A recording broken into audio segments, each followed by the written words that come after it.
Buenos días. Comenzamos el encuentro con expertos titulado Alteraciones del movimiento en personas con demencia, una mirada desde la fisioterapia. Mi nombre es Ainhoa Tallo y pertenezco al área de atención asociativa de CEAFA. Lo primero, dar las gracias a todas las personas que se han inscrito a este encuentro y, por supuesto, a don Armando Rodríguez Martínez, que hoy nos acompaña y al que presentaremos más adelante. Este encuentro con expertos está impulsado por el Hub de Conocimiento Alzheimer y otras demencias, una iniciativa de CEAFA que nació el año pasado, 2024, con el objetivo de fomentar alianzas y sinergias entre los agentes clave implicados en la atención y seguimiento de la enfermedad. Su propósito es generar conocimiento experto especializado en el acompañamiento de las personas afectadas más allá del sistema sanitario, abordando también aquellos otros aspectos que resultan esenciales para mejorar, en la medida de lo posible, su calidad de vida. El Hub actualmente está formado por reconocidos profesionales de las principales sociedades y colegios de ámbito nacional con implicación directa en los procesos de acompañamiento. En concreto, la Sociedad Española de Enfermería Neurológica, SEDENE, la Asociación Española de Fisioterapeutas en Neurología, AEF-Neuro, el Consejo General de la Psicología de España, COP, el Consejo General de Colegios de Terapeutas Ocupacionales y el Consejo General del Trabajo Social. Hoy damos inicio a una serie de encuentros que se organizarán por parte del Hub de Conocimiento de Alzheimer y otras demencias durante todo el año 2025. Como siempre, informaremos sobre todos nuestros eventos y actividades en redes sociales y a través de nuestros canales de comunicación habituales. Indicar que estos encuentros están financiados con cargo a la subvención de interés general del Ministerio de Derechos Sociales, Consumo y Agenda 2030. Como en otros encuentros, recordamos que el chat está abierto para que puedan hacer preguntas y estas serán respondidas por el ponente al finalizar la ponencia. En el encuentro de hoy, el ponente abordará cómo el análisis del movimiento se ha convertido en una herramienta útil a considerar en el diagnóstico, ya que una evaluación simple de la motricidad puede servir como indicador para detectar la progresión de la enfermedad. Se explorará cómo el análisis del movimiento es un recurso valioso en la detección y seguimiento de la demencia. A través de la observación y evaluación de aspectos motores es posible identificar indicios que pueden ayudar a anticipar o valorar la evolución de la enfermedad. El ponente explicará cómo esta aproximación complementa los métodos diagnósticos tradicionales, aportando una perspectiva funcional que permite un acompañamiento más completo de la persona afectada. A continuación, paso a presentar al experto que hoy nos acompaña, don Armando Rodríguez Martínez, presidente de AEF-Neuro, vicesecretario del Colegio Profesional de Fisioterapeutas de Extremadura y director del Centro Emérita Neuro. Con más de 20 años de experiencia en neurorehabilitación, es experto en fisioterapia neurológica y respiratoria. Es doctorando por la Universidad de Extremadura. Cuenta con un máster en atención temprana y máster en investigación sociosanitaria. Colabora con la Comisión de Fisioterapia Neurológica del Consejo General de España y es formador en la Escuela de Ciencias de la Salud de Extremadura. Además, imparte formación en la técnica de estimulación transcraneal por corriente directa para Ion Clonic. Por favor, Armando, ¿puedes comenzar tu ponencia? Muy buenos días, muchas gracias por la presentación. Buenos días a todos y a todas. Un placer para mí estar aquí. Gracias, Ainhoa, por la invitación y por pertenecer a este grupo del HAF, como ha comentado, donde bueno, pues tenemos la suerte de llevar ya más de un añito trabajando codo con codo en la búsqueda de cambiar o actualizar ese libro blanco en este caso, Alzheimer, y sobre todo pues poder ayudar desde cada uno de nuestra perspectiva pues sobre el abordaje de las demencias. Y en mi caso, como presidente de la EFNeuro, pues tengo la posibilidad de trabajar con muchísimos de estos grupos de pacientes y de compañeros que trabajan con ello y de conocer un poco más en profundidad desde el abordaje neurológico cómo puede influir esta parte en el conocido abordaje de la demencia, ¿no? Es decir, al final muchas veces eh, no se ha tenido tan en cuenta o tan presente en el diagnóstico, y a día de hoy se sigue sin tener en cuenta en el diagnóstico esa semiología motora que nos puede dar muchísimas pistas desde el punto de vista no solo del diagnóstico, sino de la evolución de la enfermedad y sin duda cómo poder poner herramientas para trabajarla. Lo más importante a la hora de intervenir con cualquier tipo de paciente es saber qué le pasa.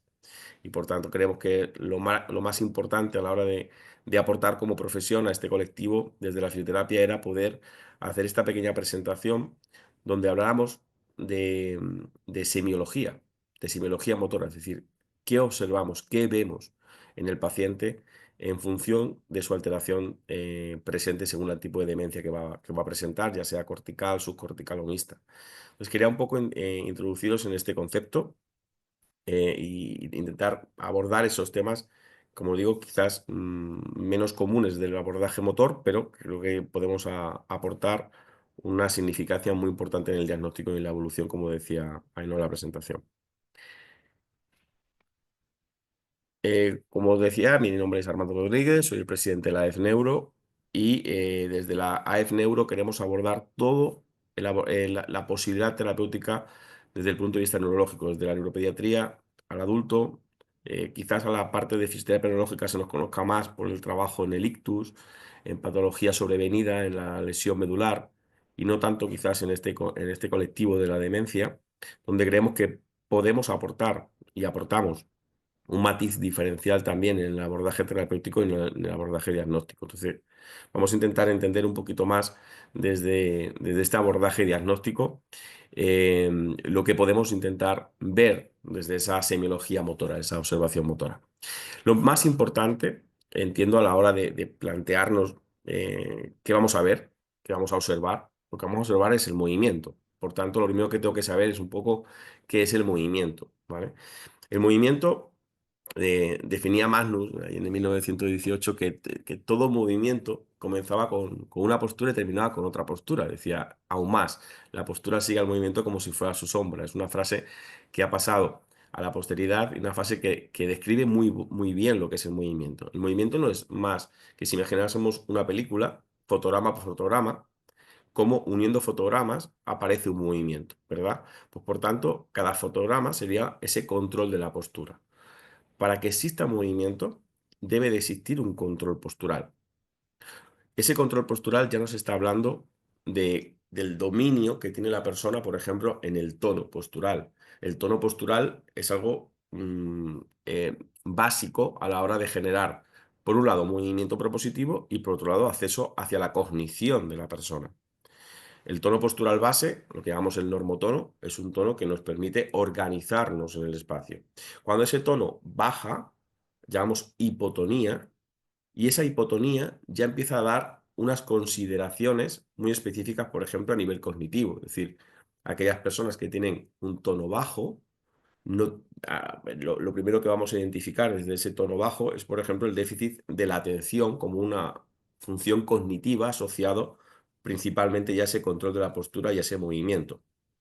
Imaginaos que estáis viendo una serie, una película de televisión y de repente la película se vuelve muy interesante, va a pasar algo. Automáticamente vosotros aumentáis el tono de la postura para mejorar vuestro control postural en relación a una función que es la cognición, aumentar la atención, aumentar el control cognitivo sobre lo que va a pasar en ese momento.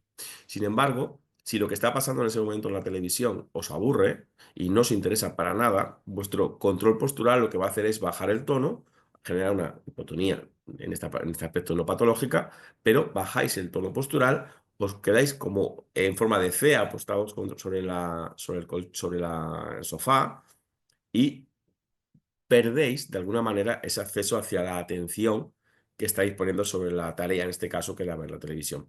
Por eso, los controles posturales en la organización del movimiento nos habla de ese acceso hacia lo que va a ser la cognición.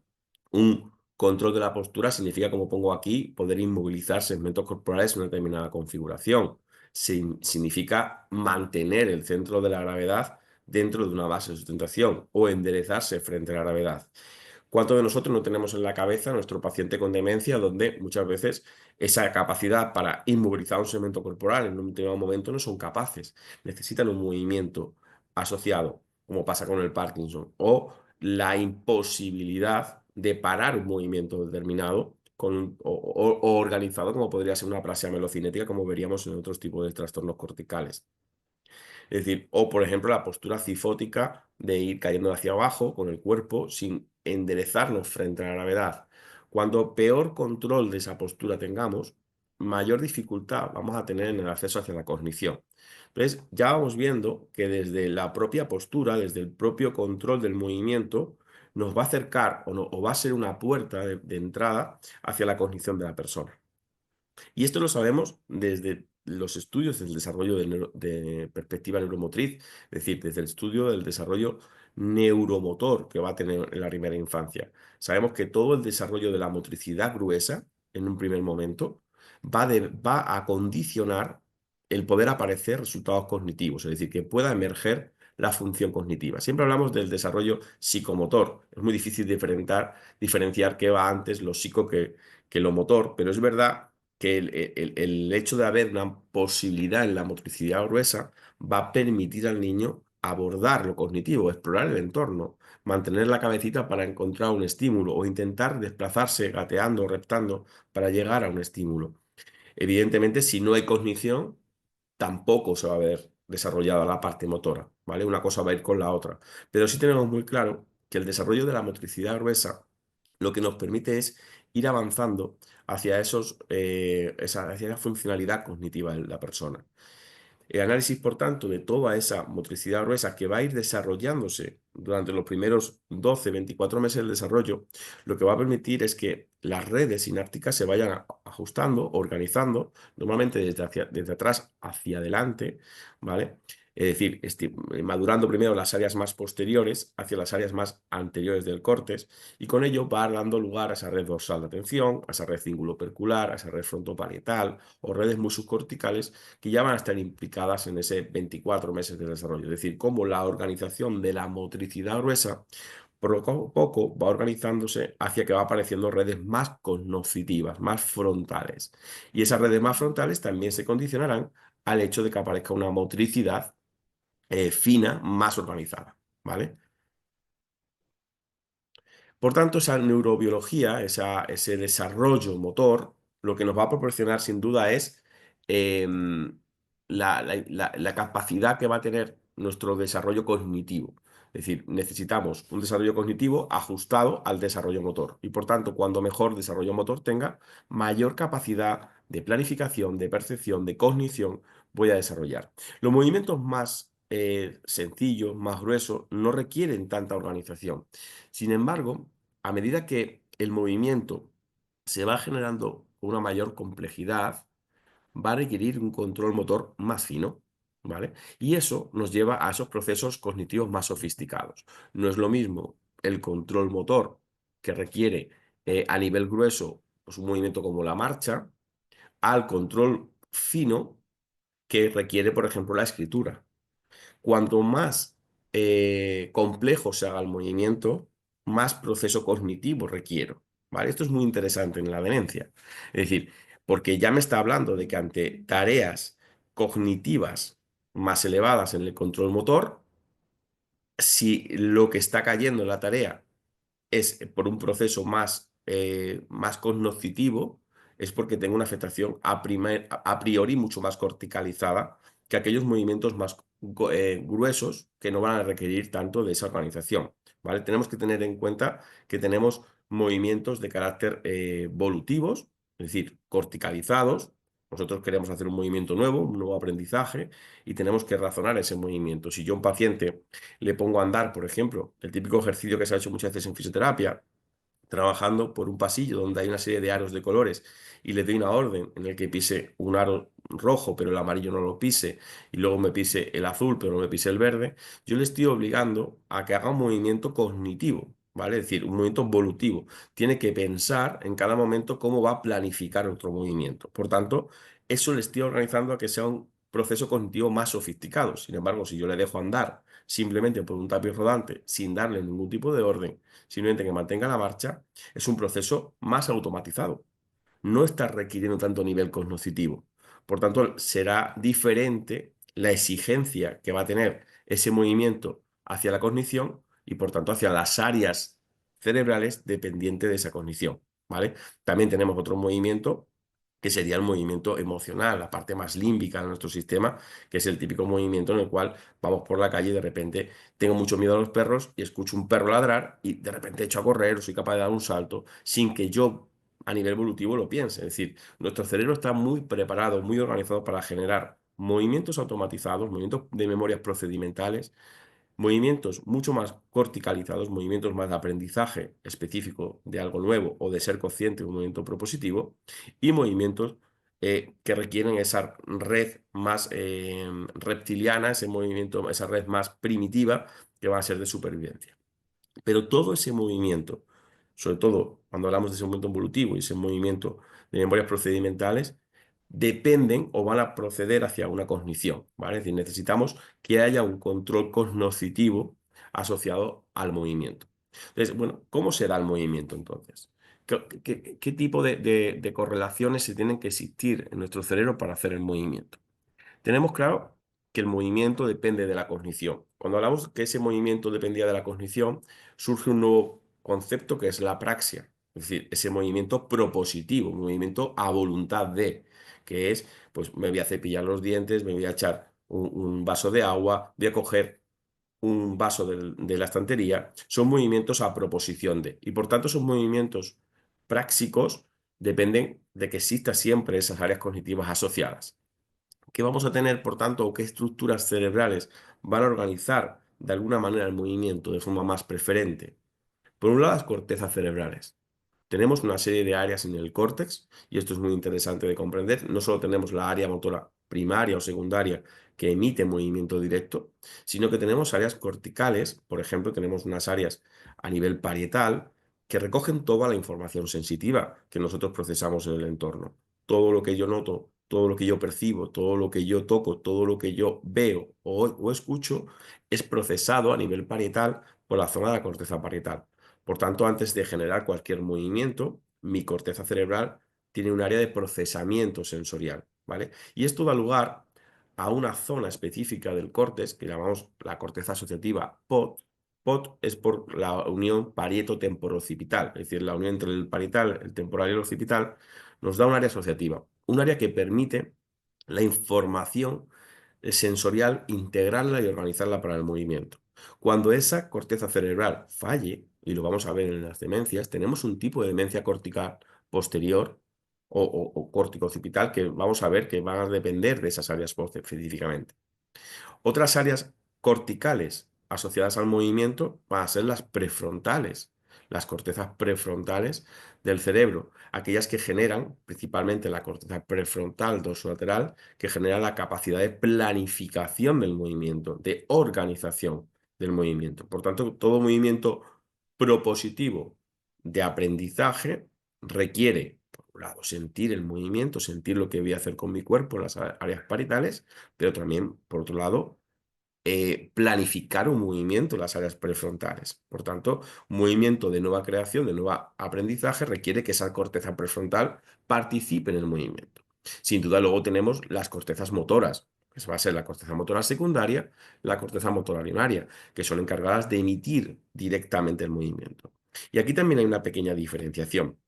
Las cortezas premotoras o motoras secundarias, yo siempre pongo un poco este ejemplo cuando intento explicar esto, es como si nos imaginásemos un ordenador en donde tenemos un sistema de Windows para abrir el ordenador y abrimos el escritorio. Vale, el escritorio lo tenemos lleno de carpetas. Pues esa corteza premotora es como si abriésemos el escritorio y tengo un montón de carpetas de movimiento que yo he hecho muchísimas veces en mi vida, ¿vale? Por tanto, como tengo muchas experiencias de esos movimientos, las voy almacenando. Es más, tengo, por ejemplo, carpetas que hablan de, por ejemplo, coger un vaso. Yo abro la carpeta de coger un vaso, la abro en mi escritorio y tengo sus carpetas que van a decir si el vaso era de cristal, el vaso era de plástico, si la botella, si el vaso está medio lleno, medio vacío. Porque evidentemente actuamos ante el movimiento diferente si el vaso estaba lleno que si estaba vacío. Y eso lo va haciendo nuestra corteza premotora en base a esas experiencias que vamos a tener a lo largo de nuestra vida, de tal manera que esas cortezas premotoras organizan de alguna manera esos movimientos ya aprendidos anteriormente. Nos acercamos más a esas memorias procedimentales. Pero para que este ordenador, perdón, se abriese la carpeta y pudiera coger las carpetas del movimiento, que yo activo una carpeta de coger vaso y digo, quiero esta, el ejecutable, el Excel de la carpeta va a ser la corteza motora primaria, la que va a emitir directamente el movimiento. Entonces, tengo ya, por así decirlo, una zona de la corteza que organiza sensorialmente lo que percibo para organizar el movimiento, tanto a nivel perceptivo, no solamente sensorial, también, por ejemplo, visoespacial, en esa condición espacial egocéntrica y esocéntrica que tiene que tener la persona para poder preparar un movimiento, sino también luego tengo una corteza prefrontal que lo que va a hacer es generar una ideación, una planificación motora, es decir, organizar un movimiento nuevo, y luego tengo esas zonas de cortezas más premotoras donde almaceno de alguna manera los movimientos que he hecho a lo largo de mi vida. Y ese Windows que organizaba que realmente pudiéramos abrir carpetas son los llamados ganglios de la base y tálamo, los niveles más subcorticales. Vale, el tálamo le podríamos definir más bien en este sistema informático como el router que permite que llegue la wifi a cualquier parte de la casa, que pueda tener el router, la puedo tener en el salón, pero tengo wifi en la cocina, en los cuartos de baño, en el dormitorio. Eso hace, lo que hace ese router es poder mandar información a cualquier parte de nuestra casa. Pues lo que hace nuestro tálamo es poder mandar información a cualquier parte de nuestro cerebro. Lo que va a hacer es que se organice el movimiento hacia todas las partes del córtex. Y los ganglios de la base van a funcionar en este contenido un poco más como esa zona Windows, es decir, esa organización del movimiento que está muy automatizado. Para nosotros hacer cualquier tipo de movimiento que queramos hacer, lo que vamos a pedir a nuestro cerebro es, si el movimiento ya lo conozco, pues voy a ir a esa carpeta que decíamos de corteza premotora y ella le va a pedir a los ganglios de la base y al tálamo que organicen el movimiento grueso. Es decir, que determinen la cantidad de fuerza, la cantidad de movimiento general que necesito. ¿Vale? Y ese ganglio de la base y tálamo se lo van a decir de nuevo a la corteza motora secundaria para que ésta le diga a la corteza motora primaria qué tiene que hacer. Y en ese momento, por la vía piramidal, que es la vía corticalizada de la corteza motora primaria, va a descender la información hacia la médula espinal, podrá mandar la información. Pero lo interesante aquí es que además tenemos otra estructura nueva, que es el cerebelo, que no es externa al cerebro, es un órgano diferencial que lo que hace es ser un poco como el policía del cuerpo. ¿Vale? Lo que va a permitir el cerebelo es decir, bueno, ustedes han preparado un movimiento, muy bien. El ganglio de la base y el tálamo lo han ajustado a nivel de motricidad gruesa para que eso pueda acontecer. Pero ahora el cerebelo va a generar un ajuste en motricidad fina. Va a permitir que sea un movimiento mucho más preciso a la hora de salir. Y por tanto el cerebelo también tendrá algo que hablar con la corteza prefrontal dorsolateral, que era aquella que generaba la planificación del movimiento. Por eso existen esas vías córtico-pontocerebelosas tan importantes en la cognición y en el movimiento. Por tanto, como veis, tenemos desde una organización de movimientos gruesos, que suelen ser simples, más automatizados, y por tanto dan lugar a lo que llamamos ya las memorias procedimentales en el movimiento, a aquellos movimientos más finos, más complejos, que son de carácter más corticalizados, más volitivos, y por tanto implican memorias declarativas en el movimiento. Es decir, que ya voy viendo un poco la diferenciación de si tengo afectación en áreas de movimiento grueso o si tengo afectación en áreas de movimiento fino, lógicamente esas áreas van a ser diferentes. Y eso nos lleva a una mirada hacia el diagnóstico diferencial, ¿vale? Además, lo tenemos también en cuenta la demencia a la hora del almacenaje de la memoria, ¿vale? Sabemos que tenemos esas áreas prefrontales que hablábamos antes, que nos generan la evocación de la palabra, por ejemplo, pero también apoyados por esas áreas 39 y 40 de Bronfman, que constituyen parte de esas áreas POT, nos van a ayudar en la fijación, así como la consolidación de la palabra la tengo en áreas más hipocampales. Pero lo interesante de este concepto para mí, desde el punto de vista de la fisioterapia, es que para generar un proceso de memoria y conseguir llegar a esa memoria a corto plazo, que podamos a través de un ensayo generar una evocación de memoria a largo plazo y trabajar ese concepto, requerimos siempre la atención. Si ante un estímulo, sea cual sea, que yo le ofrezco al paciente, que no existe un proceso atencional asociado, no puede acceder de forma correcta a la memoria a corto plazo, ¿vale? Por tanto, ¿cómo venía la atención asociada al movimiento? Venía asociada al tono. Es decir, que ya desde controles de la postura, principalmente en control atencional, en referencia al tono, podemos de alguna manera facilitar a que estas áreas de fijación, que en primer lugar van a aparecer para esa memoria a corto plazo, esas áreas prefrontales, esas áreas POT, puedan empezar a trabajar de una forma más organizada. Por tanto, la relación o las regiones que tenía este cerebro en la función motora, acordaos, no solamente esas cortezas puramente motoras, sino el cerebelo y las áreas de las cortezas prefrontales, implican, por tanto, un control cognitivo en el movimiento. Y sabemos que el desarrollo motor temprano se va a correlacionar, como decíamos antes, con resultados cognitivos posteriores, incluido el rendimiento académico o la función ejecutiva, incluso en trastornos como es el espectro autismo, como es el trastorno de déficit de atención o el TDAH o el trastorno específico del lenguaje, hay correlación de la motricidad gruesa. Esto lo tenemos claro en el neurodesarrollo. Entonces, ¿qué pasa con las enfermedades degenerativas? Si es verdad que la condición y el movimiento van a venir asociadas, cuando el paciente con demencia en una enfermedad degenerativa va a mostrarnos unos signos cognitivos muy concretos, evidentemente tiene que ir asociados a los signos motores. ¿Vale? Tenemos que saber leer también el signo motor que nos va a hablar del déficit cognitivo. Hasta ahora, como decimos, siempre se ha hablado mucho más del signo puramente cognitivo, pero si en el neurodesarrollo sabemos que van de la mano lo cognitivo y lo motor, cuando de momento, ante algo sobrevenido en una enfermedad degenerativa, como va a ser una demencia, donde va a empezar a caer esos signos cognitivos, va a arrastrar de alguna manera al signo motor. Y quizás salga antes, porque el paciente va a compensar con aquella estructura más exigente para él. La más sencilla la va a quitar. Entonces, al final, va a ir mostrando signos motores tempranos para poder concentrarse en el signo cognitivo que está cayendo. ¿Vale? Entonces, algo muy interesante que creo que podemos ver. No es algo nuevo. Desde hace ya más de 20 años se lleva hablando de esos signos motores que cursaban, por ejemplo, con el Alzheimer, que luego poco a poco se ha visto en mayor número de demencias, pero ya se viene hablando desde hace más de 20 años que hay signos motores que cursan específicamente con el Alzheimer. Por ejemplo, sobre todo en lo referente a la expresión de la cara, al lenguaje, a la rigidez, por ejemplo, de la musculatura. Vemos que hay una alteración en el tono que no llega a ser una espasticidad. En primer lugar, hay una hipotonía que se aumenta progresivamente hacia una especie de rigidez a niveles más posteriores y que además eso dificulta el control de la marcha y con él el control de la postura, evidentemente. Lo hablábamos al principio de la ponencia. Sin el control de la postura no tenía organización cognitiva, ¿vale? Y eso se le asocia a una bradicinesia, es decir, un enlentecimiento, ¿vale? Del movimiento. Entonces, eran signos que de alguna manera ya hemos empezado a ver en el Alzheimer. Por tanto, ese conocimiento del curso de esos signos de la enfermedad del Alzheimer podían ser signos predictivos, sobre todo de cómo iba a caer la parte cognitiva, incluso de la mortalidad y de la asociación del coste de los cuidadores para tenerlo presente siempre.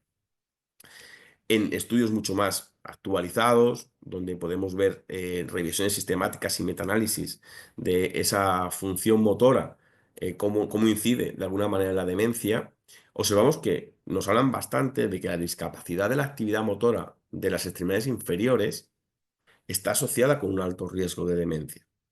Es decir, que al final esa caída de ese movimiento más organizado, más automatizado, como era la marcha, está muy asociada a los riesgos de demencia, ¿vale? Luego diferenciaremos, porque evidentemente, por ejemplo, el Alzheimer, vamos a ver diferenciaciones respecto a otras demencias. Pero ya sabemos que existe una afectación específica de ese movimiento asociado a miembros inferiores con la demencia. Y en este último estudio, por ejemplo, es un estudio bastante más reciente, del 2020, donde nos habla también de esa motricidad fina como un signo de correlación diagnóstica en la severidad de la demencia, ¿vale? Y nos hablan de signos motores específicos de demencia, movimientos más lentos, disminución del tono corporal, como os decía al principio, aunque luego a evolución lleva una rigidez, disminución de la actividad espontánea de la persona, se mueve menos, tiene más apático, menos ganas de moverse, alteración de la marcha, e incluso trastornos también del movimiento extrapiramidal en algunos de los casos. Lo que está claro es que la discapacidad de la motricidad fina, fijaos lo que hablábamos al principio, de la motricidad gruesa, movimientos muy genéricos, a movimientos mucho más finos, sobre todo de la mano en la escritura, que cuando más fino era el movimiento, más exigencia cognitiva llevaba, nos dice este artículo. Como conclusión, la discapacidad de esa motricidad fina de las manos fue más frecuente en pacientes con demencia moderada grave que en pacientes con demencia leve. Por tanto, una evaluación sencilla de la motricidad puede servir como una herramienta de detección de la comunidad para detectar esa progresión de demencia. Es decir, que a más complejo se hace el movimiento, mayor severidad de la demencia voy a tener, ¿vale? Mayor severidad cognitiva del paciente voy a tener. Eso lo veníamos hablando antes de cómo observar los signos motores y cognitivos. Incluso hay autores, como os pongo aquí, que dicen que eso se puede desarrollar, ese declive de la función motora antes de la función cognitiva. Y evidentemente lo observamos en la clínica. Compensan, de alguna manera, para mantener esa actividad cognitiva, compensan con una peor calidad de la motricidad más gruesa o más fina, es decir, del apartado más motor, ¿vale? Voy a intentar, de forma muy sencilla, entrar en este abordaje de las diferentes demencias desde un concepto clínico dependiente de signos y síntomas, ¿vale? Es decir, voy a intentar ver, en base a los signos y los síntomas que muestra, las diferencias en las demencias corticales, subcorticales o las demencias de carácter mixto. Las demencias más corticales tienen unas condicionantes comunes a todas ellas, aunque lógicamente luego vemos matices diferenciados en la patología y en la persona, porque no nos olvidemos que cada persona es un mundo y la evolución y la capacidad plástica de nuestro cerebro es muy grande. Entonces, la capacidad de organizar el cerebro de cada persona ante una enfermedad es distinta, ¿vale? Pero encontrando unos matices comunes, podríamos hablar de que aquellas demencias de carácter cortical son más graves desde el inicio que aquellas que son de carácter subcortical, donde la evolución suele ser más lenta y más leve, ¿vale? Ahí ya vemos una diferenciación en cómo se presenta la patología. Algo común en esas demencias corticales es, por ejemplo, la alteración directa en el lenguaje, es decir, la posibilidad de que exista una afasia, la alteración directa en la memoria de forma inmediata, lo que sería la agnosia principalmente. Y sobre todo hablando del movimiento, hablando de lo que estábamos hablando al principio de la ponencia, aparece la apraxia. Decíamos que la apraxia era la condición del movimiento propositivo, es decir, un movimiento a voluntad de. Por tanto, tiene que tener cognición y capacidad de movimiento, capacidad motriz. Cuando existe una apraxia es cuando se imposibilita la capacidad de movimiento, pero porque no es capaz, no es que no se mueva el paciente, sino que no es capaz de moverse a voluntad de, ¿vale? Es decir, cognitivamente no puede generar esa planificación del movimiento de forma directa. Y eso también se observa con lo que se llaman los síndromes disejecutivos, es decir, que esas funciones ejecutivas más cognitivas prefrontales caen. Claro, si cae lo prefrontal, a nivel cognitivo, a nivel ejecutivo, también está cayendo esa parte específica que condiciona el propio movimiento. Acordaos que el movimiento propositivo, el movimiento más a voluntad, depende de esas áreas prefrontales. Y sin duda, pues esa alteración específica de la memoria, ¿no? Eh, a referencia con las subcorticales, la diferencia con las subcorticales sería que la evolución, como decíamos, es más lenta y más leve, y algo que suele aparecer es la bradisiquia, ¿vale? Es un signo muy interesante a la hora de explorar al paciente, porque de repente el paciente es como que va más lento pensando, es como que su velocidad de procesamiento está más enlentecida. Entonces, ¿cómo vemos eso en el movimiento? Pues vemos un movimiento más lento en general, no torpe.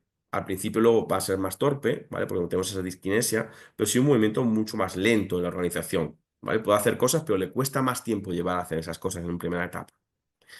Porque tenemos que tener en cuenta que al ser una evolución más lenta, los signos se van a ir marcando progresivamente, mientras que las corticales se van a marcar muy desde el momento. La disquinesia, es decir, esa alteración en el movimiento, esa torpeza en el movimiento, y algo característico a nivel motor también es la disartria. Es decir, a la hora de generar lenguaje, al contrario que nos pasaba en las demencias más corticales, que podrían generar incluso una afasia, no ser capaz de generar ese lenguaje de forma directa, en las subcorticales nos vamos a encontrar más la disartria, es decir, que a la hora de ejecutar motóricamente la articulación, se genera una desorganización motora, tanto a la hora de coger objetos como a la hora de comunicar el lenguaje, ¿vale? Aparte de esa pérdida de iniciativa, una persona más apática, ¿vale? Que lo vamos a ver siempre en esos pacientes más de carácter subcortical. ¿Qué demencias corticales más comunes vamos a encontrar? Pues sin duda todos conocemos la enfermedad de Alzheimer y va a ser la primera de todas las demencias corticales, por así decirlo, va a ser la demencia más conocida. Pero aparte de esa demencia cortical, tenemos demencia, por ejemplo, frontotemporal, ¿vale? Que con unos síntomas diferentes a la propia demencia de enfermedad de Alzheimer, la afasia progresiva primaria, que estaría dentro de esas demencias frontotemporales, la demencia cortical posterior, ¿vale? Con una sintomatología completamente diferente, o la aprasia progresiva primaria, es decir, esa falta progresiva del movimiento.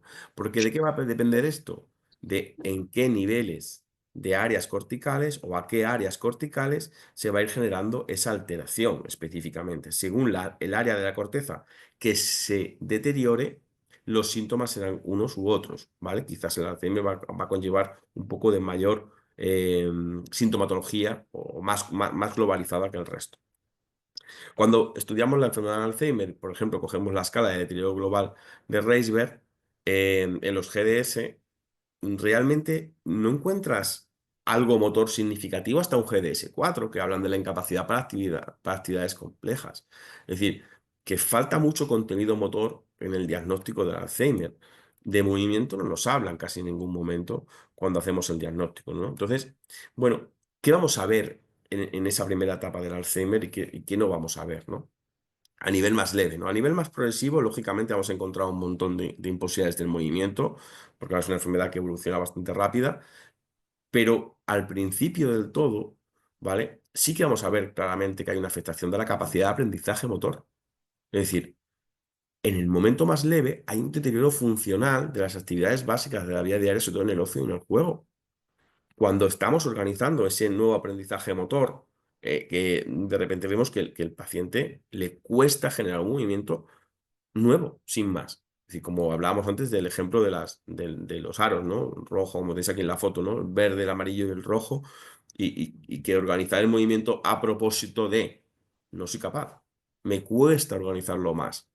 Además, hay una afectación muy precoz de la memoria y hay una evolución lentamente pero progresiva, ¿vale? Que vamos a ver en esa primera etapa, ¿vale? Cuando vas más moderado, vamos viendo que ya hay una afectación mayor de las actividades instrumentales de la vida diaria, pues ya el uso de aparataje le cuesta al paciente, pero a ese nivel ya ha llegado el diagnóstico.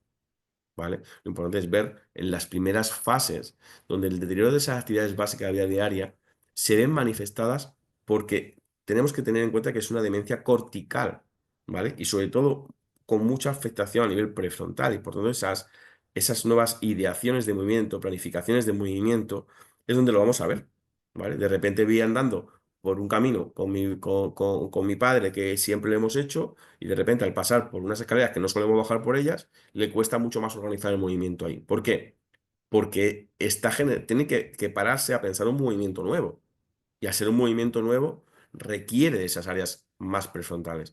Algo característico en el paciente cuando va apareciendo esas demencias es que realmente las funciones duales les cuesta mucho más organizarlas. Es decir, van andando y a la vez que van andando te van parando.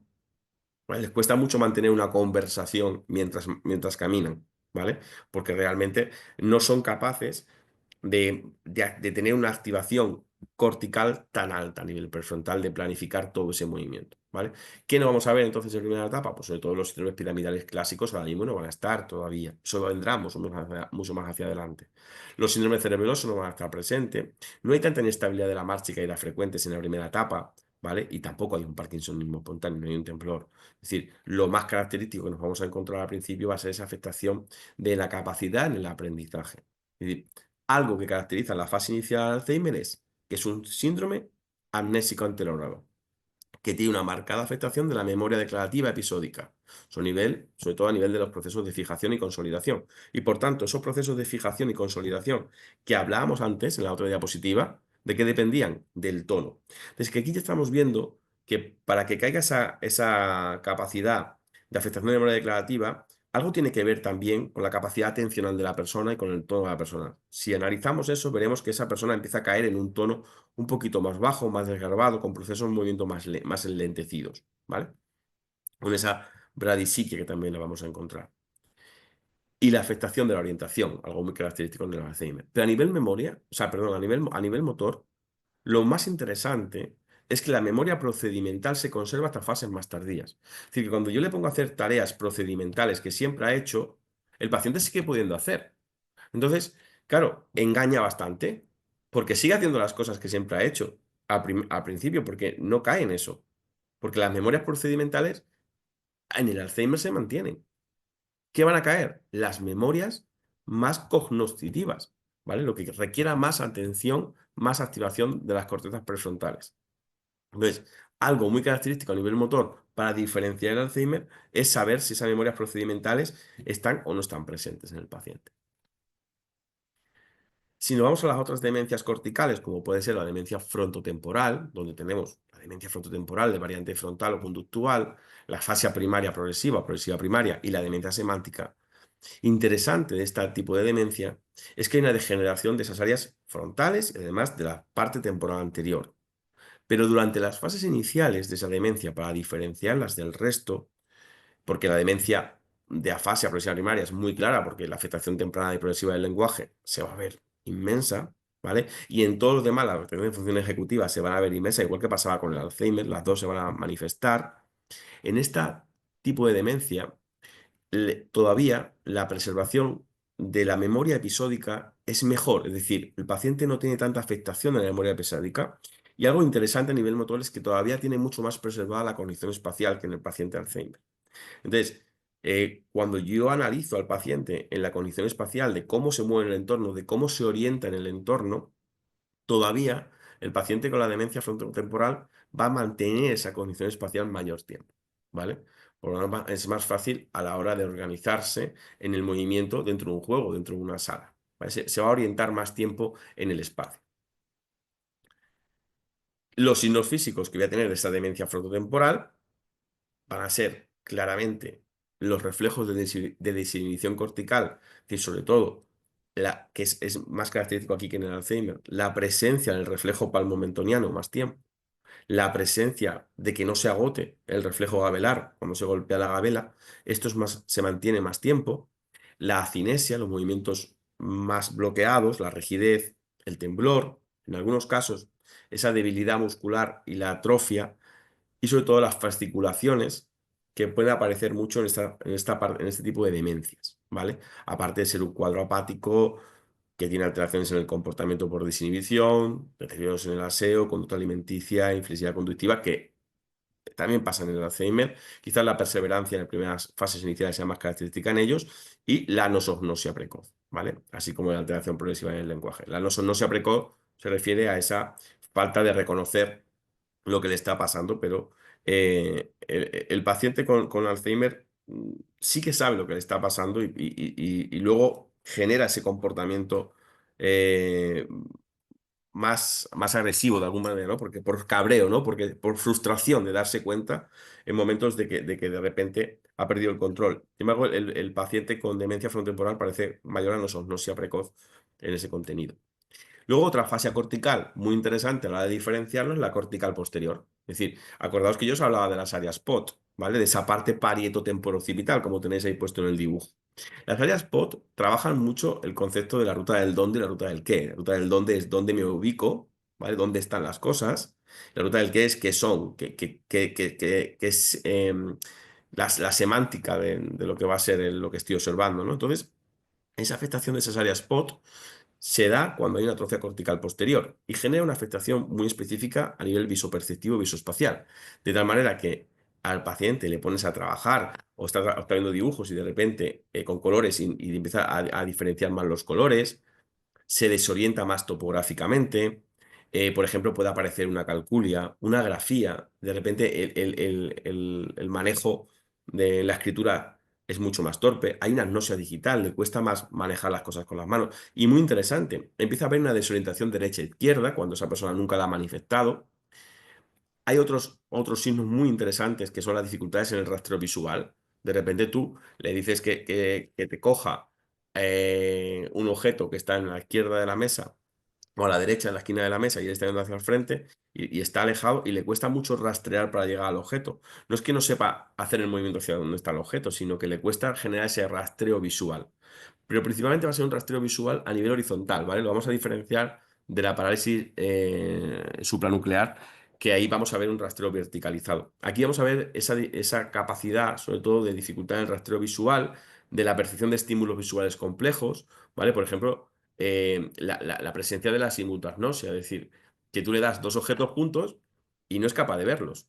Sin embargo, se los das diferenciados y los puede ver. Y esto son cosas que en el movimiento lo vemos claro. Es decir, al final, en un juego, en una actividad motriz, en el día a día, se pueden observar bastantes alteraciones de las apraxias ópticas, de las alteraciones en las dificultades visoespaciales, de no saber ubicarse bien en la sala, no sé dónde, pues, dónde está, pero está a tu derecha o está a tu izquierda, y se empiezan a confundir con la ubicación de las cosas de la casa, cuando lo tienen muy claro, lo conocen de siempre, ¿vale? Entonces, es un primer signo muy claro de esa afectación más visoperceptiva y visoespacial que puede tener el paciente con atrofia cortical posterior. Centrándome un poquito en las demencias subcorticales, como veis, bueno, pues voy un poco dando unos matices de cada una de ellas, ¿vale? No me gustaría poder tener esto para todas, pero es complejo, ¿vale? Pero por lo menos tener los matices más claras.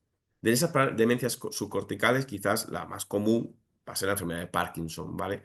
Que va a ser la que más nos vamos a encontrar. Pero también la corea de Huntington se considera una demencia subcortical, la atrofia multisistémica es una demencia subcortical, o la parálisis supranuclear progresiva como demencia subcortical. Dentro de las subcorticales, algo muy característico es la bradisiquia, ¿vale? Es decir, ese pensamiento muy lento, como decíamos antes, esa velocidad de procesamiento muy lento, y eso ya da lugar a una bradicinesia, es decir, a un movimiento también enlentecido, con síndromes disejecutivos, y aquí sí es más común encontrar la rigidez, más específica la rigidez en estos niveles subcorticales, y la presencia del temblor, ¿vale? Así como alteraciones en la evocación nésica. Cuando el temblor ya es un signo mucho más subcortical, la bradicinesia, unido a la rigidez, nos habla ya de síndromes subcorticales. La demencia tipo frontosubcortical más común, demencia de enfermedad de Parkinson. Temblor en reposo, rigidez, bradicinesia, como algo característico siempre. Pero lo interesante a nivel motor, para diferenciar un poco todo esto, es que aquí sí que hay alteración de las memorias procedimentales. Entonces, cuando tengo una demencia cortical versus una demencia subcortical, una de las cosas más características es la memoria procedimental. Ante el movimiento que siempre ha hecho, si mantengo el acceso directo hacia eso, es decir, mantengo las memorias procedimentales, eso me lleva a pensar en una demencia más corticalizada, versus se alteran las memorias procedimentales y de repente esa persona, esas tareas del día a día que sabe hacer y empieza a ser torpe en ellas, es un primer signo de alarma motor de que están cayendo las memorias procedimentales. Por lo tanto, podríamos entrar dentro de este conjunto de enfermedades subcorticales, siendo el Parkinson, pues sin duda, quizás la más específica. El Parkinson, además, común a lo que hablábamos antes, también tiene déficits visoespaciales y visoconstructivos, ¿vale? Entonces, tendríamos ahí una diferenciación entre una atrofia cortical posterior que no va a tener alteración procedimental, pero sí tiene visoconstructivos, versus en el Parkinson, donde tengo déficit visoconstructivos y visoespaciales, pero además tengo alteración de memorias procedimentales, ¿vale? Porque todos van a tener esa alteración de la memoria amnésica, todos van a tener ese trastorno atencional, disfunción ejecutiva, todo eso vaya asociado en todo tipo de demencias. Y esa parálisis supranuclear progresiva que yo os decía antes, a diferencia de la cortical o la posterior, que nos daba un trastorno en el barrido visual de las cosas que tengo en la sala, más a nivel horizontal, en el caso de la parálisis supranuclear, le pasa en la alteración oculomotora a nivel vertical.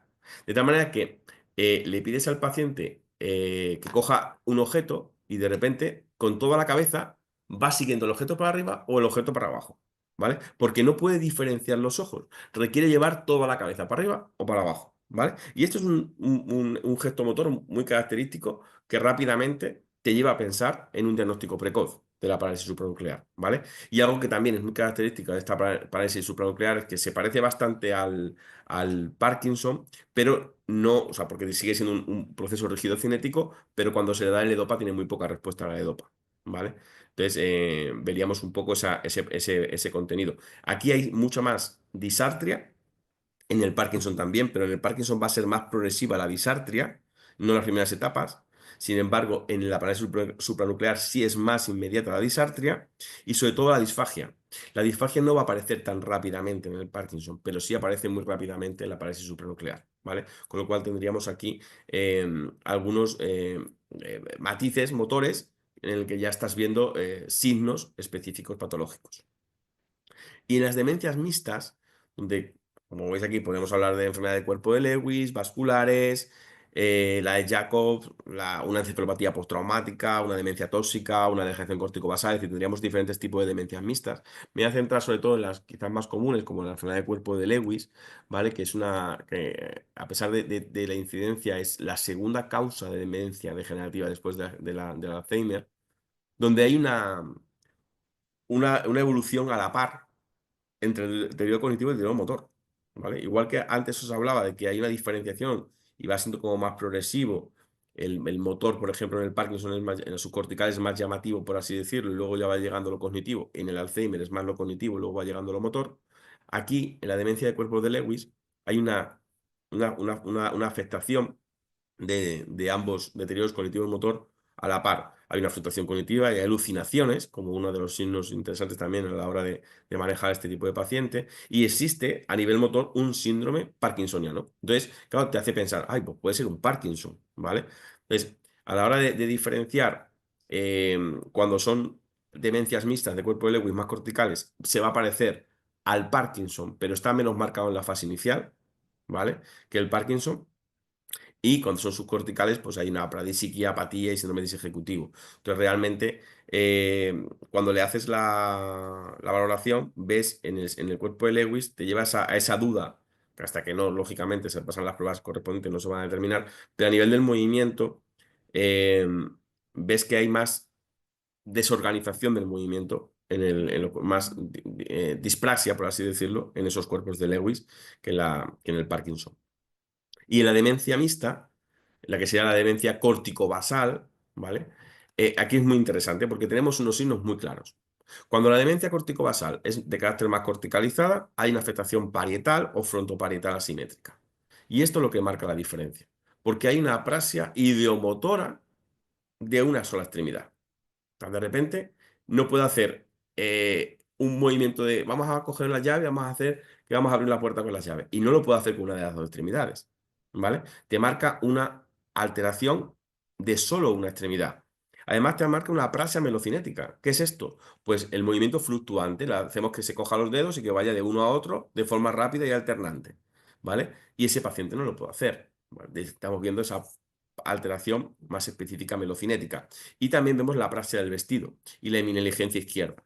Es muy característica cuando hay alteraciones córtico-basales encontrar esa apraxia del vestido en las primeras etapas, que hablamos que en el Alzheimer vendría mucho más avanzado, mucho más posterior. Sin embargo, en esta sí que vamos a tener esa apraxia del vestido y la hemineligencia, es decir, no reconozco todo lo que está a mi lado izquierdo, ¿vale?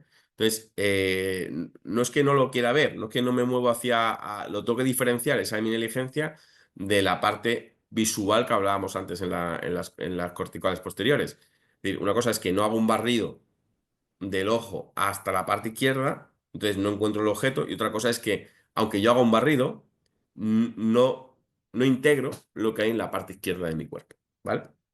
Versus las subcorticales, donde, por ejemplo, aparece deterioro cognitivo de tipo frontosubcortical, con los mismos patologías, pero sobre todo aparece un patrón rígido cinético asimétrico de los miembros superiores. Es decir, que veo que hay una simetría de control en los miembros superiores, que además con contracciones musculares involuntarias, ¿vale? Pero es muy característico solo de los miembros superiores. Y eso me marcaría ese trastorno rígido más asimétrico, es decir, un miembro diferente al otro, muy claramente me tengo que hacer pensar en que puede haber una degeneración más corticobasal, o si tengo esa apraxia ideomotora de una sola extremidad, que se diferenciaría de lo que sería el ictus, ¿no? Que estaríamos pensando, pues, igual es que le ha dado un ictus, no. Ser un carácter de demencia de más contenido corticobasal. Por tanto, para resumir un poquito todos estos signos motores, en función de los diferentes tipos de demencia, pues veremos que, por ejemplo, la afectación de memorias procedimentales la vamos a encontrar en el Parkinson, en la PSP, pero no la vamos a encontrar en el resto. Va a ser más específica en esas dos subcorticales. La agnosia visual es una demencia más occipitotemporal. La acromatopsia, es decir, la diferencia de colores, más igual en la temporal. Los reflejos de desinhibición cortical que yo os decía, esa presencia del palmeriano, todo eso van a ser más específicas a nivel frontotemporal. Las dificultades en visual de rastreo, pues más específicas a nivel POT, a nivel occipitoparietal. El rastreo vertical, acordaos que el rastreo vertical solo lo voy a encontrar en la PSP. La rigidez la voy a encontrar en el Parkinson, pero también la encuentro en la demencia frontotemporal, también la encuentro en la PSP, también la encuentro en los cuerpos de Lewy, también la encuentro en el Alzheimer, con lo cual es más compleja a la hora de decir que este no es un signo tan claro para diferenciar. Las fasciculaciones son muy específicas de la demencia frontotemporal. Es verdad que la podemos encontrar también en algunas corticobasales, pero son más específicas ahí. La bradicinesia, ese movimiento lentecido, es del Parkinson, de la PSP, de los cuerpos de Lewis, de las demencias corticobasales. El temblor va a ser más específico en el Parkinson, pero también lo vamos a encontrar en el Alzheimer, ¿vale? Y también lo vamos a encontrar en las frontotemporales. La debilidad y la atrofia del músculo es más característica inicialmente en el Alzheimer. ¿Por qué? Porque es una demencia cortical, ¿vale? También, por tanto, la frontotemporal porque sigue siendo cortical. La disartria era en la PSP, la disfagia era en la PSP. Las dificultades visoespaciales las encontramos en el Parkinson y las encontramos en los cuerpos de Lewis y las encontramos en las demencias parietotemporales. Las aplasias melocinéticas, solo la demencia corticobasal. Las aplasias idiomotoras unilaterales, solo la demencia corticobasal. Las seminegligencias, solo la demencia corticobasal. La prosopagnosia, es decir, no reconozco las caras, es más occipitotemporal. La esteragnosia, no reconozco lo que toco, es más occipitotemporal, quizá eso no lo he contado tanto. El síndrome de Balit, también parietal. El síndrome de Hedman, más occipitotemporal. Es decir, las fases iniciales tenemos que buscar mucho, tenemos que poner la lupa porque no es tan fácil. En las fases avanzadas, esto es más sencillo. Hay rigidez, hay aprasia, hay afasia, temblor, hay afectación de memorias procedimentales. Pero en las fases iniciales, como veis, en función de qué área del cerebro esté afectando, hay que poner más el foco. Entonces, a modo ya para terminar, si yo tengo una alteración de las memorias procedimentales en fase inicial, rigidez, bradicinesia y bradisiquia, y además tengo una aprasia melocinética sola idiomotora de uno superior, pues no va a ser un Alzheimer, no va a ser una posterior, no va a ser una PSP, no va a ser un Parkinson porque tengo la aprasia melocinética idiomotora como signo, entonces una demencia córtico-basal. Si yo tengo una presencia del reflejo palmentoniano, se agota el reflejo babelar, tengo una debilidad muscular, tengo fasciculaciones, pero además preservo la cognición espacial, pues Alzheimer lo va a ser, ¿vale? Es decir, perdón, lo para atrás, aquí. Alzheimer no va a ser, ¿vale? No va a ser demencia corticobasal, no va a ser una PSP, no va a ser un Parkinson. ¿Qué va a ser? Una demencia frontotemporal, ¿vale? Por esa preservación de la cognición espacial y esa presencia de los reflejos. Si mantengo las memorias procedimentales, es decir, lo mantengo, pero no consigo imitar un gesto nuevo, no soy capaz de generar nuevo aprendizaje. Además, tengo una ligera debilidad muscular y ligeras dificultades en la marcha con ligeras pérdidas de equilibrio. ¿Qué enfermedad va a ser? Lógicamente, el Alzheimer. Y si tengo una ligera agrafía a la escritura, una desorientación de la derecha y la izquierda, veo que mi paciente se está desorientando, no se organiza. Tengo además la esteragnosia, es decir, le pongo a buscar en una bolsa opaca una serie de objetos y al tacto no sabe diferenciarlos.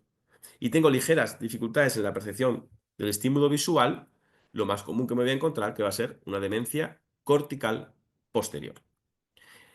Ante una ligera rigidez, una bradicinesia, una bradisiquia, pero el tratamiento de la L-Dopa no ha mejorado, a diferencia de lo que me encontraba con el Parkinson, por tanto, va a ser una PSP, es decir, tendré una afectación más específica de la parálisis supranuclear progresiva. Y con esto intento haber contado de forma un poco resumida cómo los signos motores en función de las áreas corticales que se van o subcorticales que se van a deteriorar durante los diferentes tipos de demencias nos pueden marcar una diferenciación. Voy a dejar de Claro. compartir. Muy bien, muchísimas gracias Armando por tu exposición y trasladarnos todos tus conocimientos al respecto. La verdad que ha sido muy interesante, ¿no? Conocer los signos motores a los que, bueno, tenemos que prestar atención, ¿no? Ante una posible demencia, aunque personalmente es difícil identificarlos. Eh, La verdad ha sido interesante, ¿no? Especialmente útil conocer esos signos motores, ¿no? Que aparecen en cada una de las fases de la evolución de la demencia y sobre todo en las fases iniciales. Yo, mira, si te parece, voy a pasar ahora a dar paso a lo que son a las preguntas que se han recibido en el chat, bueno, tanto en el chat como en las que me han mandado a mí directamente. Vale. Voy a empezar con las que tenemos aquí, que yo creo que son las que se ve. Aquí, bueno, el compañero García habla y dice, viendo la gran importancia que tiene el desarrollo de la motricidad, ¿por qué después de 10 años de diagnóstico solo se sigue el desarrollo cognitivo por el neurólogo? ¿No sería recomendable el seguimiento neurofisioterapéutico para un seguimiento real de la enfermedad y no esperar a que sea más grave?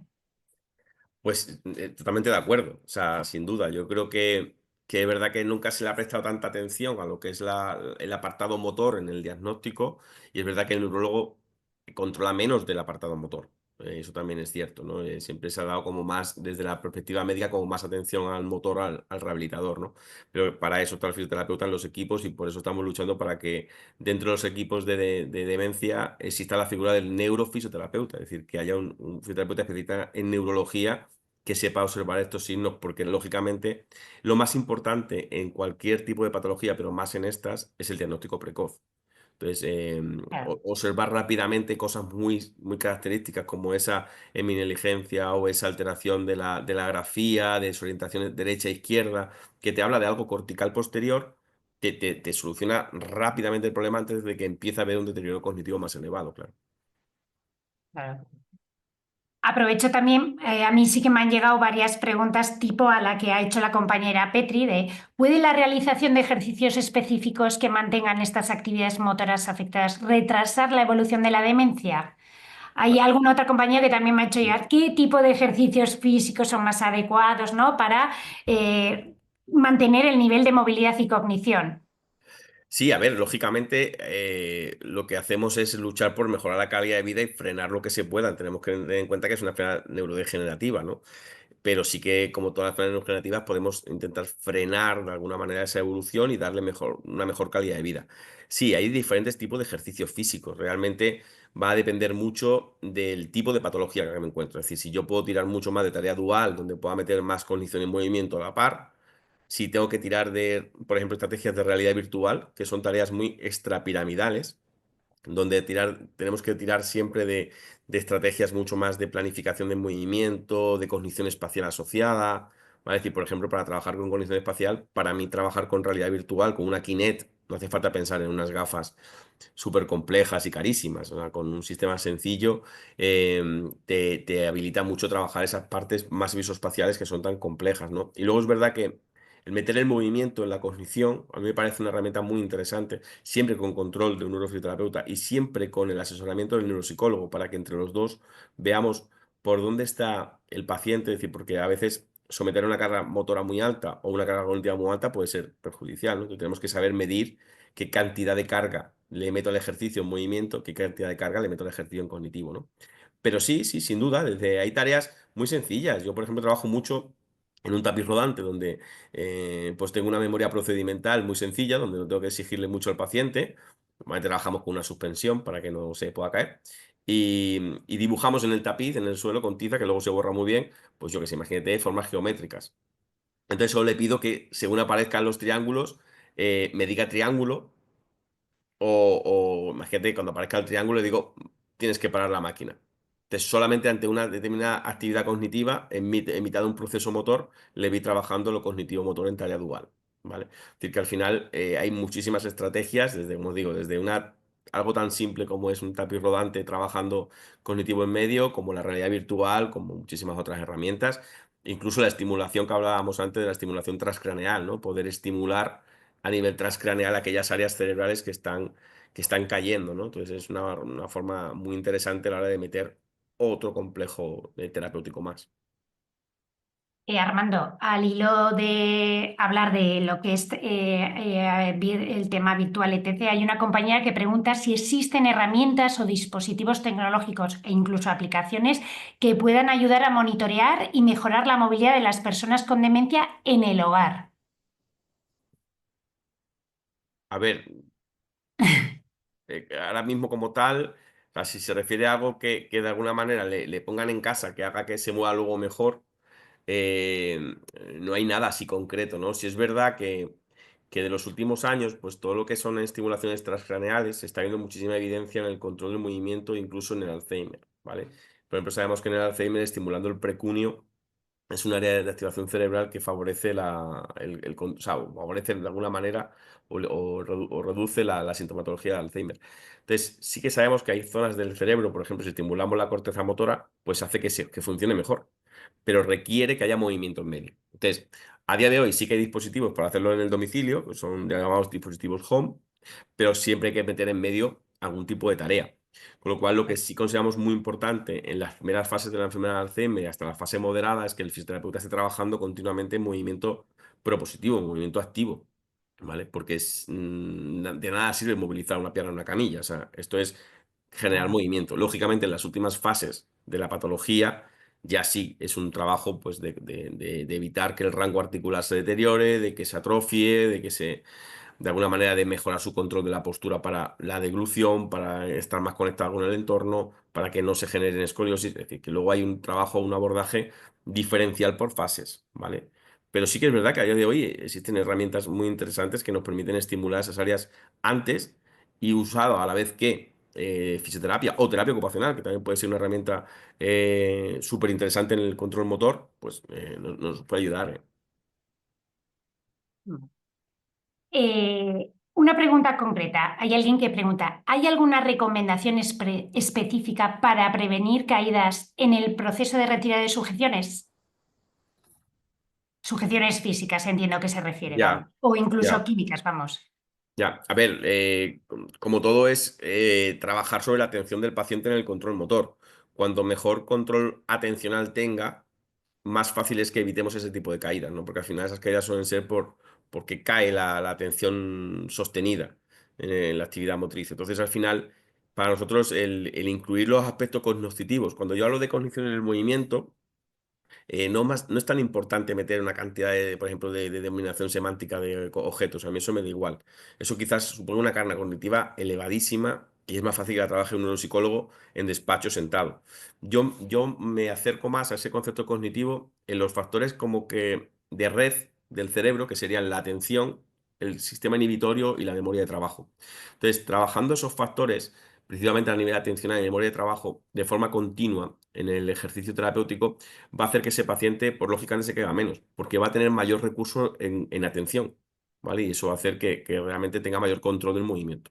Y para eso, pues, nosotros trabajamos mucho con el neurocontrol motor por láser. Un sistema muy Ah, sencillo, muy económico, donde ahí le metemos diferentes tareas en medio, ¿no? Pero lo que más exigencia le hago al movimiento es el proceso atencional, atención sostenida, atención dividida, atención ejecutiva y implícito la memoria de trabajo, sobre todo. vale. Voy a hacerte dos preguntas más porque creo que ya, bueno, estamos pasados de hora. Un compañero pregunta, ¿qué aspectos debería incluir el diagnóstico o valoración integral del paciente? Es decir, ¿qué áreas concretas de valoración deberían realizarse? Mm. A ver, es algo que en el Hub estamos trabajando bastante sobre el Sí. tema, ¿no? Y consideramos que la valoración diagnóstica del Alzheimer o la demencia, me da igual, conlleva no solo lleva la parte médica, lógicamente. Es muy Mm, importante valorar la parte de enfermería, la parte de trabajo social, educación social, todo el trabajo social en el entorno de la familia es muy importante. La parte de terapia ocupacional, de cómo esa persona sigue siendo lo más válida funcionalmente. Y como digo, la parte de fisioterapia, es decir, lógicamente el valorar esos signos motores en primera etapa nos da muchísimas pistas en la evolución de la enfermedad y sobre todo herramientas, porque al final es una manera sencilla de trabajar con el paciente en el día a día. Entonces, en el diagnóstico como tal, como decía la pregunta, es muy importante que se complete con la valoración en este caso del equipo multidisciplinar que trabaja con el paciente, es decir, terapeutas ocupacionales, logopedas si hay una fascia logopédica o una fascia progresiva primaria o hay una alteración de la disfagia, terapeutas ocupacionales, neuropsicólogos, psicólogos clínicos para el abordaje de esa parte tan importante como la psicología clínica de él y del entorno, trabajo social, es decir, que al final haría falta un abordaje mucho más multidisciplinar del que lamentablemente a día de hoy pues no. ya, ya. Muy bien, gracias, Armando. Débora, nuestra compañera Débora pregunta, infelizmente suele llegar a nosotros pacientes en fases más avanzadas cognitivamente. ¿Cuál Ya. sería el enfoque más adecuado en estos casos? Lamentablemente, imagino que ella es fisioterapeuta, cuando nos llegan ya en estadios tan avanzados, pues poco más se va a poder hacer, porque depende qué tipo de demencia estemos hablando, ¿no? Pero nos vamos a encontrar una limitación muy grande a nivel funcional del córtex. Ya va a estar muy atrofiado. ¿Vale? Tanto si es un Parkinson que puede ir más enlentecido y tener muchas más herramientas, y ya si es un Alzheimer, pues lógicamente una córtico, o sea, una frontotemporal, pues si te llega en días muy tardíos, pues poco más se puede hacer que lo que hablábamos antes, mantener ese recorrido articular, esa calidad de vida, evitar escaras, evitar atrofia de la musculatura. Por eso es muy importante que nos lleguen antes. Es muy importante que nos lleguen antes. Evidentemente, nos sorprendería mucho en algunos de estos pacientes qué respuesta daría al someterle a X terapias, ¿vale? Y por ejemplo, la realidad virtual, como os decía, que es una herramienta súper interesante porque el paciente entra en una condición espacial completamente diferente y entonces aparecen esos movimientos que yo decía que eran más límbicos, que no tenían que ver tanto con la cognición, que aparecían por supervivencia, ¿no? Entonces es muy interesante, lo vemos mucho con los pacientes de ictus cuando nos sometemos a realidad virtual, ¿no? Que aparece un movimiento que, aun no siendo posible hacerlo de forma evolutiva, en realidad virtual lo consigue. Entonces quizás podría ser una herramienta, pero claro, dependerá mucho del grado de afectación que le llegue a la compañera, ¿no? Si te llega muy afectado, lógicamente, lamentablemente, poco se puede hacer. Por eso la presencia del fisioterapeuta en este grupo era importante para nosotros, porque creíamos que debemos de estar antes, no podemos estar debemos de estar en la fase final, porque somos muy importantes hasta el final de la patología, pero debemos estar antes para trabajar otras cosas. Mm. Evidentemente, así es. Última pregunta, Armando, y esta es mía. En tu exposición has indicado, ¿no?, que la escala GDS no suele integrar, ¿no?, lo que es la evaluación motora. Entonces, Ujú. ¿existen escalas o herramientas alternativas que estén validadas y que incorpore precisamente esa evaluación motora desde el inicio, es decir, desde fases iniciales? Desconozco realmente, sé que hay compañeros que están estudiando sobre el tema, pero desconozco ahora mismo si hay una escala muy concreta para esto como tal. Sí es verdad que nosotros al final, las escalas que tienes ya del movimiento, una escala de tipo de Beer para ver el equilibrio, una escala de Type and Go para tenerte ahí la idea de cómo el movimiento se genera, se organiza. Si tenemos diferentes escalas, la marcha yo sé, el estudio de Tinetti, es decir, que tenemos al final diferentes herramientas motoras que lo que hacemos es darle el significado hacia la patología que tenemos enfrente. Pero para Claro. mí lo más importante es la semiología motora, es decir, poder observar. O sea, si observamos el movimiento y ese movimiento entendemos de cómo se produce según las diferentes áreas corticales, cómo se involucran en el movimiento, podemos dar una mayor, de alguna manera, validez diagnóstica, ¿no? O sea, no hay una escala tan concreta de momento, aunque sé que por ahí que hay estudios que están haciendo sobre eso y me parece súper interesante, pero realmente no te podría decir ahora mismo una escala concreta. Vale, gracias, Armando. Bueno, yo, si os parece, acabamos ya este encuentro con expertos, no sin antes, Armando, agradecerte, ¿no?, tu presencia y por haber compartido con nosotros tu tiempo y conocimiento. Y por último, lo que sí, bueno, vamos a anunciar el siguiente webinar que tendrá lugar este jueves 8 de mayo bajo el título Beneficios y efectos adversos de los psicofármacos para el tratamiento de los trastornos conductuales en demencias, organizado por la Red de Agentes Activos en la Detección Precoz del Alzheimer. Si os parece, damos por finalizado este encuentro con expertos. Muchas gracias a todos y buenos días.